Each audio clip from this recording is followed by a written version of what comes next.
Hello again, my friends. Hope everybody's having a great week. I'm just going to do my usual stunt of trying to post the first comment, and I don't know if I can do what I want to do. I want to post a newspaper article clipping, and I don't think I can, I'm afraid. You'd have to be smarter than me to be able to do it. It's an article about Avni and a little update, which is great, or at least it's an improvement, it's progress, it's better than it was, which is what I want to start out by saying. I can't post it, unfortunately. In the Times of India, there's an article explaining what I'm just basically going to share with you, which is that the High Court has requested an explanation from the Maharashtra Forest Department as to why what they're calling T1, which is Avni. It's great that she's got a number. How personal. Avni has got this shoot on sight order on her, or even an order to remove her, tranquilize her and remove her, because nobody's been killed in the last 3 months. So how does that work if she's a man-eater?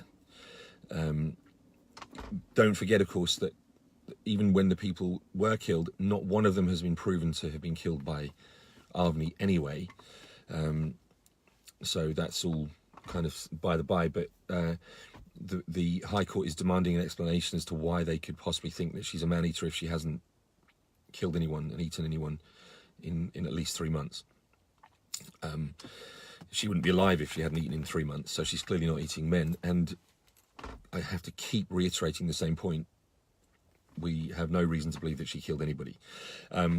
Equally, they've asked for an explanation as to why the hunter that they've employed to track her down, who is out there with a team of shooters looking for Avni, he has never in his life taken care of a wild tiger tranquilization. So why is this the guy that they have out there looking for Avni if the intention is to tranquilize her and relocate her? That's clearly not their intention. What will clearly happen, and this is so transparent it's laughable, is that they would say that they attempted to tranquilize her and that she then attacked and they had to shoot her dead. This guy won't, and his team won't have any intention of tranquilizing her.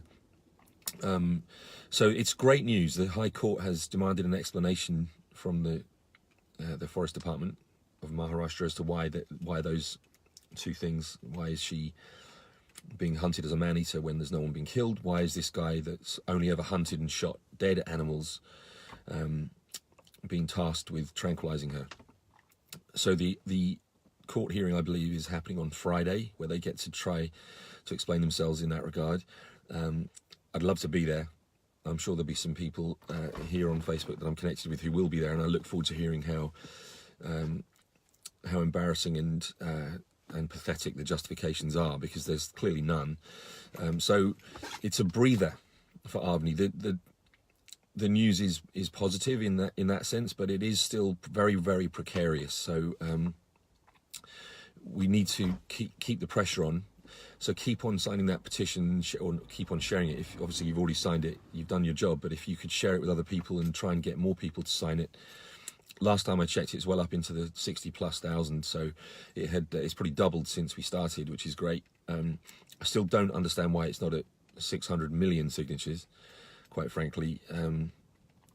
But equally, the Big Cat Rescue automated mailer will still be up there. Still, you can still get people to send that. That pressure has clearly worked to the extent that the court has listened.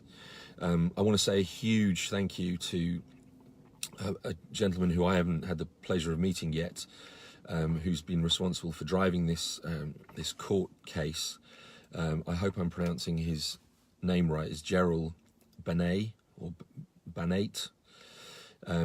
His name is in the article, which I will try to share with you, or if any of you guys have seen this article that I'm talking about. The Times of India doesn't let you look at their website outside of India, so it's actually just a photograph of the of the article that I have saved on my phone that I wanted to share as a comment on this video, but I wasn't able to. But if anyone's technically more astute than me, please go ahead and share it if you've got it.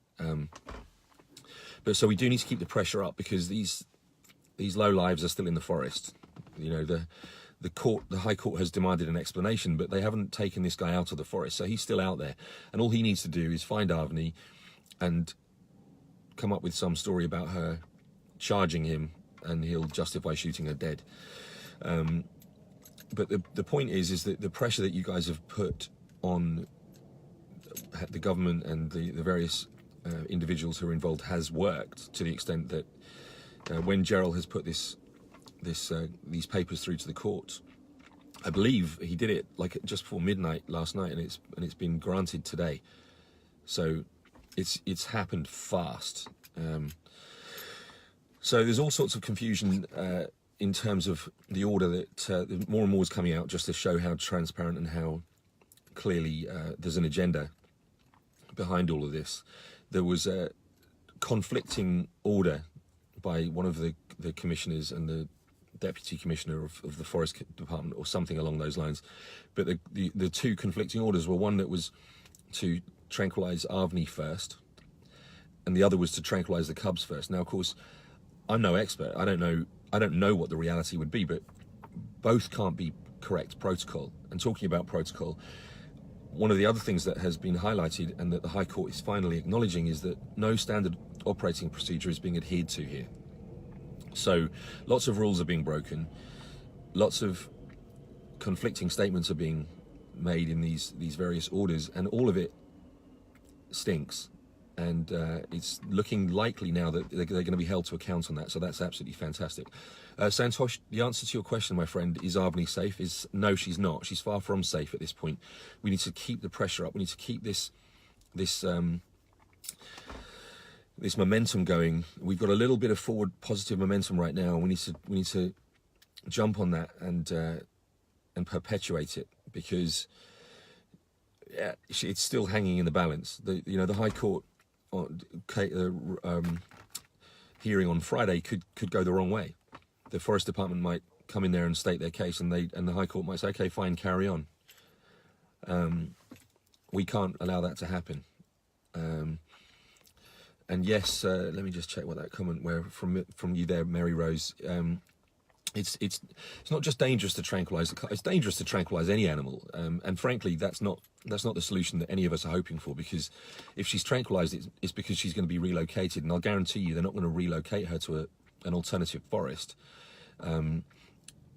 That would be very, very dangerous too. There's all sorts of protocols have to be adhered to there, because what if there's an existing tiger in that territory? Then suddenly you're going to have a fight to the death, which will probably cost the lives of the cubs at the very least, if not Avni or the other tiger. You could be introducing diseases to a different area. That's a really, really complicated subject, but that's not what they're going to do. What they would do if they tranquilize her is they'd stick her into a zoo, and then she would fester for the rest of her life in a concrete box or a cage, and that's not acceptable either.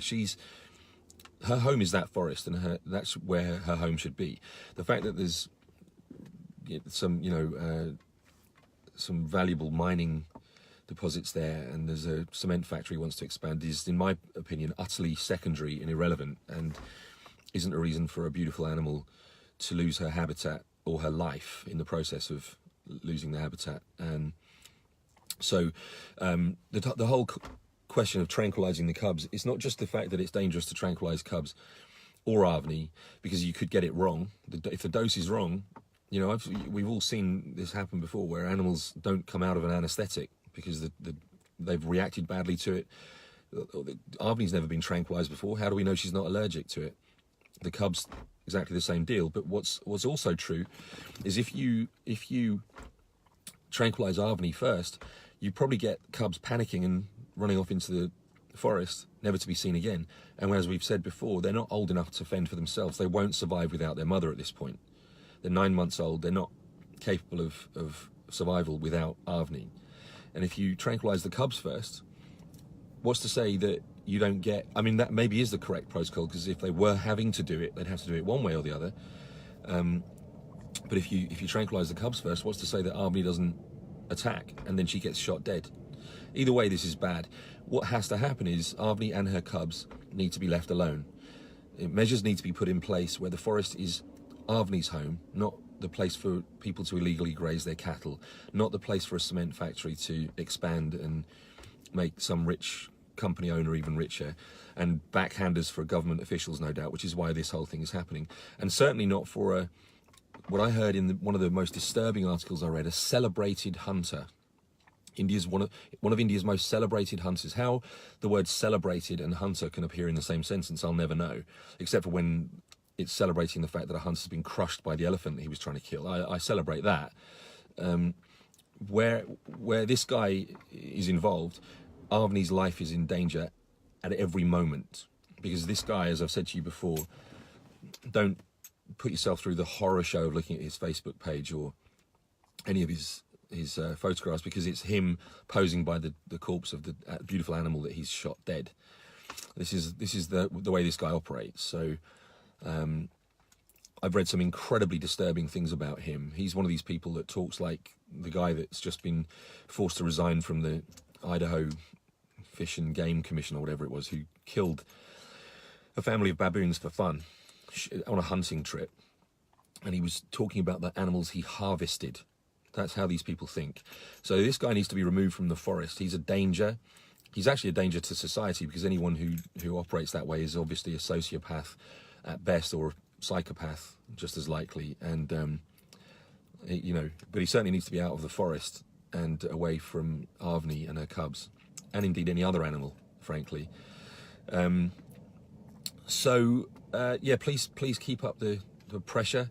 The news is fantastic right now, in the sense that there is a respite, there is a tiny breather, or a tiny glimmer of hope, I should say, because as far as Avni is concerned, there is no breather. So we need to keep the pressure up. We need to save this beautiful animal and her cubs. We need to, on principle, we need to do this. This is where I've seen discussion about, this come up many times before, all this energy and effort being put into one individual animal. Absolutely right, because she stands as a very, very poignant symbol of what's happening in this world. And that's why this is, on principle alone, it's desperately important. But for Avni's life, she only gets one, and we can save it. So thank you to all the amazing people.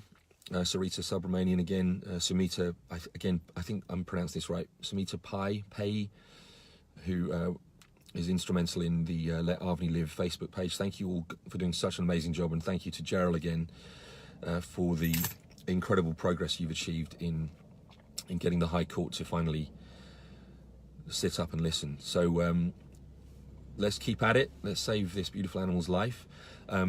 If you're interested, I'm going to be going live again in about 4 hours from now from a gallery in London, where you can find out how you can help save the lives of great apes. That would be gorillas, chimpanzees, bonobos, and orangutans. I'm involved in a wonderful campaign, which a lot of you will already know about, the Remembering Wildlife series. This year's book is called Remembering Great Apes, and it's a collection of some of the world's best photographs of great apes, donated very kindly by some of the best photographers on earth.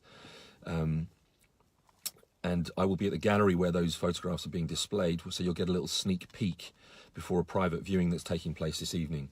So I'm going to give you a little walk around. You'll see the photographs, and you can then buy the book which contains those photographs. And simply put, the way that the model works is that every penny spent, and I mean literally every penny spent on the book that costs £45, is going to go to the Born Free Foundation, who will spend that money on saving great apes around the world. So tune back in 4 hours or so, about 6:30 UK time, which I believe will be 12 midnight India. So anyone who's getting an early night, I won't see you then, but that's the next broadcast I'll be doing. Thank you guys so much for tuning into this one. Please share it far and wide, and let's keep the momentum going in the right direction for Avni and her cubs. It's working. This is indicative of the power we have collectively. This is all happening because of people like you. Let's keep it going. Let's share it with more and more people. Let's wake some more people up, because apathy is our worst enemy. How this petition has only got 60 or 70,000 signatures, I will never know. we have to get people involved and engaged in this. And one of the reasons they won't actively partake is because they think we can't make a difference. Well, you guys are demonstrating that we can. This positive news is an indication of the fact that if we work together, we can make a difference. So keep up the amazing work. Thank you so much. And I'll be back soon with more updates as they come. Spread the love. Peace. See you soon.